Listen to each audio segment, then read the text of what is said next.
NEET சென்னையில நாம இன்னைக்கு என்ன பார்க்க போறோம் அப்படின்னா, லாஸ்ட் 35 டேஸ்ல நீட் எக்ஸாமுக்கு எப்படி ப்ரிப்பேர் பண்ணலாம்? அப்படிங்கிறத பத்தி தான் இப்ப பார்க்க போறோம். அதாவது ஒரு நாளைக்கான அந்த டைம வந்து ப்ராப்பரா ஷெட்யூல் பண்ணிக்க போறோம். என்ன அப்படின்னா, ஸ்டடி டைம், பிராக்டிசிங் டைம் 2யும் சேர்த்து எப்படி மேனேஜ் பண்றது? அதாவது என்னென்ன ரிவைஸ் பண்ணி படிக்கிறோமோ, அத அப்படியே வந்து பிராக்டிசிங்காவும் நம்ம எடுத்துக்கிறோம்.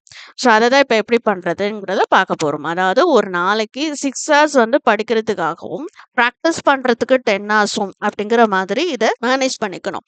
ஸோ படிக்கிறதுக்கான அந்த 6 ஹார்ஸில் biology 2 hours, chemistry 2 hours, physics 2 hours.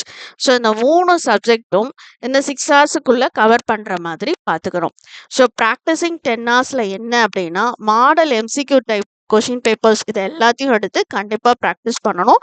அதை அனலைஸும் பண்ணணும்.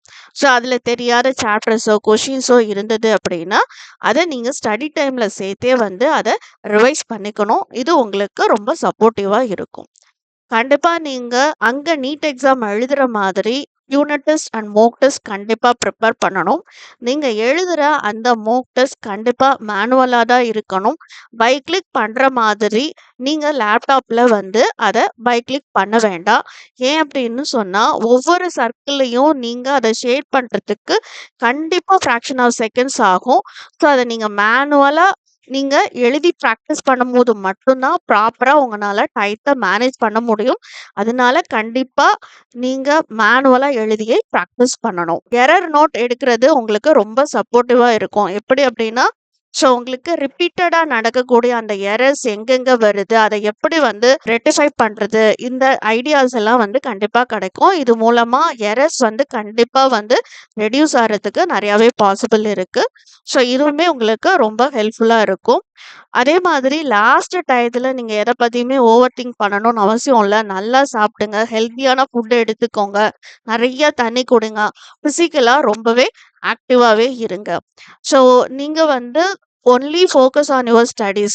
ஸோ அந்த லாஸ்ட் 35 டேஸ்ல வந்து நீங்க உங்களோட ஹெல்த் இதெல்லாம் பார்த்துக்கிட்டு, ஸோ ஸ்டடீஸ் அண்ட் பிராக்டிஸ்ல மட்டுமே கான்சன்ட்ரேட் பண்ணுங்க.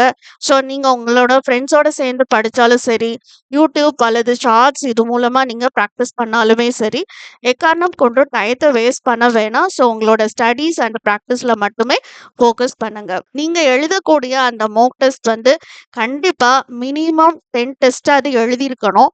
ஸோ அப்படி எழுதும்போது கண்டிப்பா உங்களோட speed, accuracy and confident level கண்டிப்பா இன்க்ரீஸ் ஆகும். ஸோ உங்களோட கோல் அச்சீவ் பண்றதுக்கு இந்த மோக் டெஸ்ட் ரொம்ப ஹெல்ப்ஃபுல்லாவே இருக்கும். So keep on practising. So உங்களோட கோல் கண்டிப்பா அச்சீவ் ஆகும். நாங்க அதுக்கு கண்டிப்பா சப்போர்ட்டா இருப்போம். எங்கள கான்டாக்ட் பண்ணணும் அப்படின்னா, இதுல இருக்கிற நம்பருக்கு டயல் பண்ணுங்க. Thank you.